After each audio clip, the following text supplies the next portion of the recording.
Hello, my name is Anita Winger with Mississippi State University. Today we're going to be taking a look at the Magnolia website. Magnolia stands for Mississippi Alliance for Gaining New Opportunities Through Library Information Access. In this video, you will be shown how to start your research at the Magnolia website. A little background, Magnolia is a project that is funded by the Mississippi Legislature that provides access to online databases for all publicly funded libraries in the state. These resources are selected by a steering committee that is populated by librarians from around the state. If you are a student in one of the public K-12 schools, community colleges, public universities, or a patron of one of the Mississippi Public Libraries, you have access to the Magnolia databases.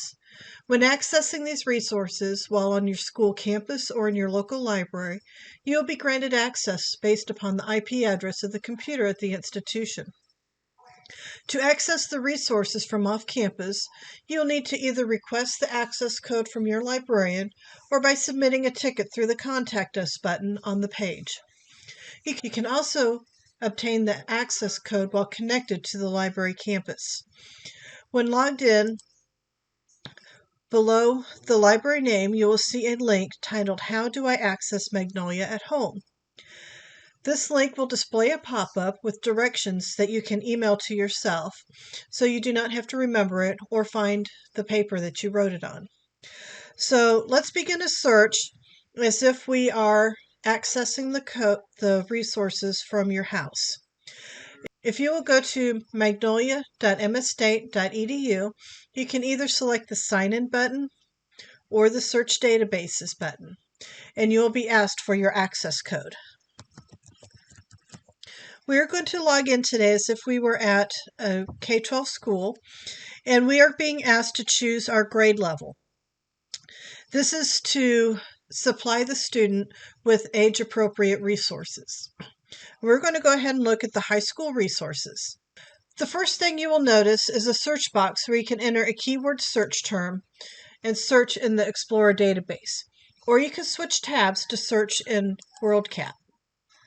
If you already know the database you want to search in, you could scroll down to the database list where you could search by name, or use the filter button to filter by subject to limit the resources that would be appropriate for that topic.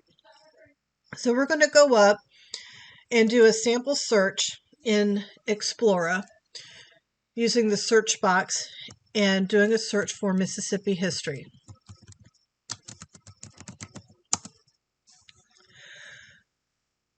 You will notice that we have now left the Magnolia site and are in EBSCOhost. If you will look in the left-hand column, you will see that it is pre-limited to only search full-text resources. This means that any title you see should have access to the full text and not just an abstract or a brief description of the resource.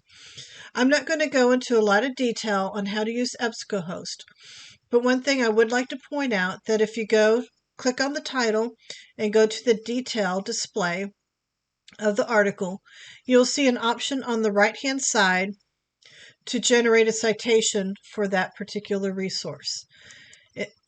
This gives you the option for many different formats, so you should be able to find the format that is required for your project.